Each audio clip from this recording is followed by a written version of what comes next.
तो इस वक्त की बहुत बड़ी खबर आ रही है कि 8वां वेतन आयोग को लेकर के जो खबर आ रही थी वो बिल्कुल सही हो गई है और गवर्नमेंट ने, सेंट्रल गवर्नमेंट ने मतलब इसको मंजूरी दे दी है। क्या कुछ कहा है अश्विनी वैष्णव ने इसके बारे में, ये भी हम आपको दिखाएंगे। और लेकिन उससे पहले ये भी बता दें कि 8वां वेतन आयोग की जो कि कुछ दिनों से रुका हुआ था, अब इसको मंजूरी मिल गई है और आने वाले दिनों में इसके बारे में और जानकारी मिलेगी। कब इसको लागू किया जाएगा, कब कितनी होगी, कितना फिटमेंट फैक्टर होगा, उसी हिसाब से हर एक की बेसिक सैलरी में इंक्रीमेंट होगा। जितने भी कर्मचारी हैं, जितने भी सेंट्रल के हैं, स्टेट के हैं, सभी कर्मचारी, जो भी सरकारी कर्मचारी, उन सभी को इनका फायदा मिलेगा। देखते हैं आगे की अश्विनी वैष्णव ने इसके बारे में और क्या कुछ कहा है। एट्थ पे कमीशन को आज माननीय प्रधानमंत्री जी ने अप्रूव किया।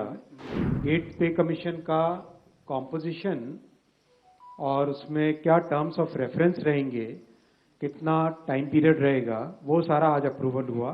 तो ये बहुत ही एक इम्पॉर्टेंट टाइमली एक्शन ले लिया गया है। एट्थ पे कमीशन को आज माननीय प्रधानमंत्री जी ने अप्रूव किया।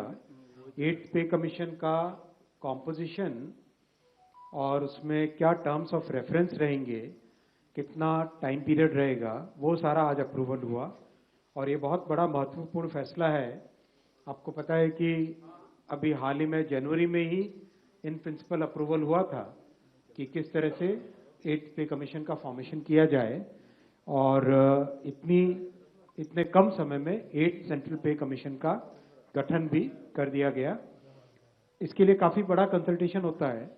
कई मंत्रालय जिनमें बड़ी संख्या में सरकारी कर्मचारी हैं सेंट्रल गवर्नमेंट के, डिफेंस हो गया, होम हो गया, रेलवे हो गया, और डीओपीटी के माध्यम से जो जॉइंट कंसल्टेटिव मैकेनिज्म है सभी यूनियंस का, सभी फेडरेशंस का, उस जेसीएम के साथ भी डिटेल्ड कंसल्टेशन होता है।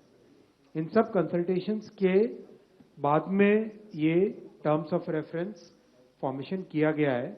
तो ये बहुत ही एक इम्पॉर्टेंट टाइमली एक्शन ले लिया गया है। और करीब 50 लाख सेंट्रल गवर्नमेंट के एम्प्लॉयज़ हैं।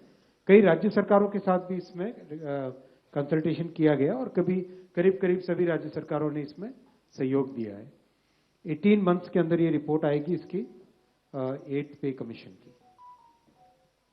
जस्टिस रंजना प्रकाश देसाई को इसका चेयरपर्सन बनाया गया। आप सब जानते ही हैं जस्टिस देसाई को, हमारे प्रेस काउंसिल ऑफ इंडिया की चेयरपर्सन है और बहुत ही अच्छा उनका एक long history of public service है।